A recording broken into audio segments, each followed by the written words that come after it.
Well, this guy here, a guy that's never answered me before, name Dave BORLACE, born the year before me. Good haircut though. Um, he says on both sides of the argument go round and round in circles, achieving precisely nothing at all. That is a mug's game, and it's not my game. I don't know.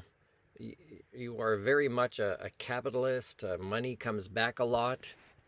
Support this way. Otherwise, I wouldn't be able to live in this fancy place. And this is my fancy place where I live, by the way. So this is the quality of what I can offer you here. So I just wanted to say, Dave, that some of the ways that you probably don't understand, if really you have good intentions, is that you keep pointing the finger at policymakers, politicians, and that they should receive this data.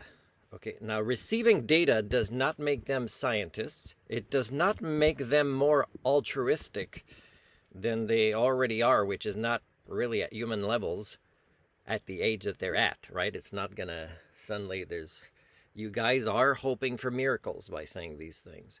So again, the power rests in your choices, Dave, and the ones that your viewers and everybody else makes to actually place the responsibility of change on people that aren't wired for it, both not scientific, but also pursued by greed, elitism, business as usual.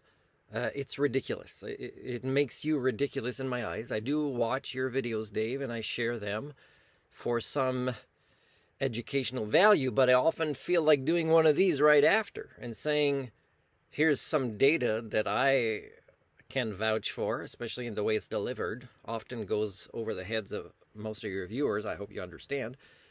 But also that you are giving false hope. Dave, you really are. You really make people think if only that person will change and maybe this video or this data will change it.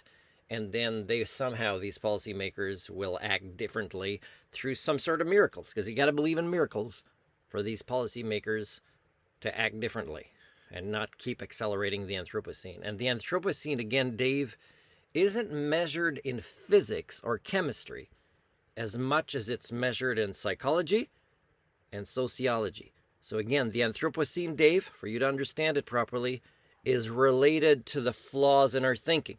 And I'm pointing out some of your flaws. Will you correct them? Will you start living more of a minimalist lifestyle and promote that instead? Stop saying, don't support me so much anymore because I'm trying to move away from the poison of the monetary paradigm, and I really don't need more money to create the same quality videos that I make. I'm willing to... Now, I live a lot of hardships, Dave.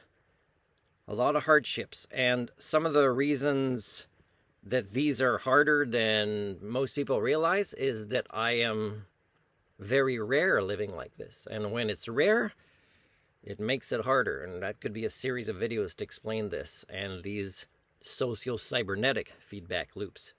That as more and more people want more, thinking that will provide them some form of security for what's coming in the future, it accelerates. It's another form of social feedback loop that speeds up the Anthropocene. And you are kind of a role model to that, and I wish you weren't.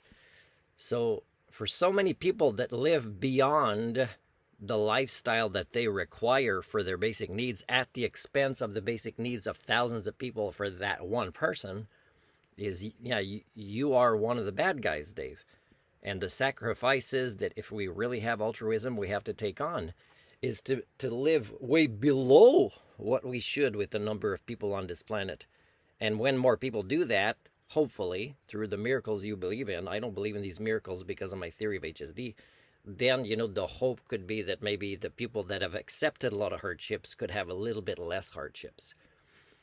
And I'm doing this, and I don't even have kids of my own, and I'm still thinking of your own out there and what they'll have to live through and how they won't be prepared for it. And believe me, I know I work, and I have worked, and I will continue to work a lot in education and in mental health, and I can tell you that they are less and less are going to be prepared for their own modernity the next few generations.